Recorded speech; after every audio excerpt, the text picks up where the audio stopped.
நடிகை பாலியல் புகாரில் நாம் தமிழர் கட்சியின் தலைமை ஒருங்கிணைப்பாளர் சீமான் விரைவில் கைது செய்யப்படுவார் என்ற தகவல் வெளியாகியுள்ளது. என்ன நடக்கிறது இந்த விவகாரத்தில் விரிவாக பார்க்கலாம்.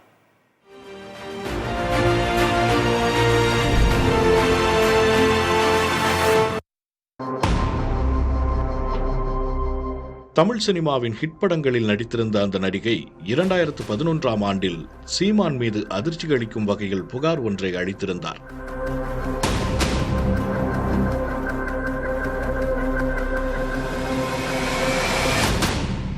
திருமணம் செய்து கொள்வதாக சொல்லி சீமான் தன்னை ஏமாற்றியதாகவும் அவரின் கட்டாயத்தால் 7 முறை கருக்கலைப்பு செய்ததாகவும் அந்த புகாரில் கூறப்பட்டிருந்தது. இதன் பேரில் பாலியல் வன்கொடுமை, பெண் வன்கொடுமை தடுப்புச் சட்டத்தின் கீழ் வழக்கு பதியப்பட்டது. நீண்ட காலமாக கிடப்பில் கிடந்த வழக்கை விசாரிக்குமாறு காவல் ஆணையர் அலுவலகத்தில் 2023 ஆகஸ்டில் நடிகை மனு அளித்தார்.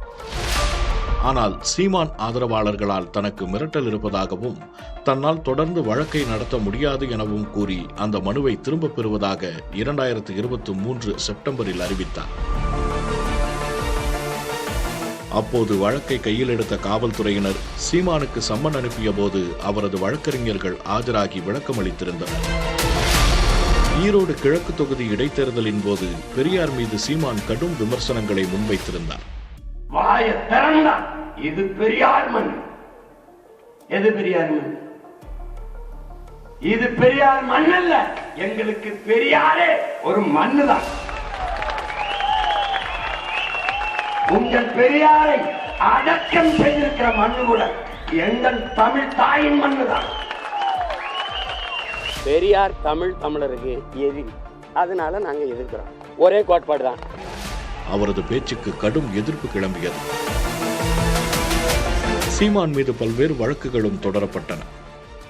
பெரியாரை விமர்சித்த வழக்கில் சீமான் கைது செய்யப்படுவார் என கூறப்பட்ட சூழலில் அவரை பாலியல் வழக்கில் கைது செய்ய காவல்துறை திட்டமிட்டிருப்பதாக சொல்லப்படுகிறது. இதை உணர்ந்த சீமான் ஈரோடு கிழக்கு இடைத்தேர்தலுக்கு பிறகு சென்னை உயர்நீதிமன்றத்தில் மனு ஒன்றை தாக்கல் செய்தார். நடிகை தொடர்ந்த வழக்கை ரத்து செய்யும்படி சீமான் கோரிய வழக்கில் அவருக்கு எதிராகவே தீர்ப்பு அமைந்தது. புகார் கொடுத்த நடிகை முழு மனதோடு வழக்கை வாபஸ் பெறவில்லை என அரசு தரப்பில் வாதிடப்பட்டது. இதை ஏற்ற நீதிமன்றம் சீமான் மீதான வழக்கை ரத்து செய்ய மறுத்ததோடு அதனை 12 வாரத்துக்குள் விரைந்து விசாரிக்கவும் உத்தரவிட்டது. விசாரணைக்கு சீமான் ஒத்துழைக்க வேண்டும் என்றும் அறிவுறுத்தியிருந்தது. இதை எதிர்த்து சீமான் தரப்பில் உச்சநீதிமன்றத்தில் மேல்முறையீடு செய்யப்பட்டிருப்பதாக அவரது வழக்கறிஞர்கள் தெரிவிக்கின்றனர். உச்சநீதிமன்றத்தில் தடையாணை பெறுவதற்குள் சீமானை விசாரிக்கவும் கைது செய்யவும் காவல்துறையினர் திட்டமிட்டிருப்பதாக தெரிகிறது. சீமான் மீது பாலியல் புகார் அளித்த நடிகையை பெங்களூருவில் புதன்கிழமை சந்தித்த காவல்துறையினர் அவரிடம் கூடுதல் ஆதாரங்களை பெற்றிருக்கின்றனர். அதன் அடிப்படையில் சீமானிடம் விசாரிக்க பிப்ரவரி 27ஆம் தேதி வியாழக்கிழமை ஆஜராக வேண்டும் என சம்மன் அளிக்கப்பட்டது. அவர் ஆஜராகாததால் 2வது சம்மன் வீட்டில் ஒட்டப்பட்டது.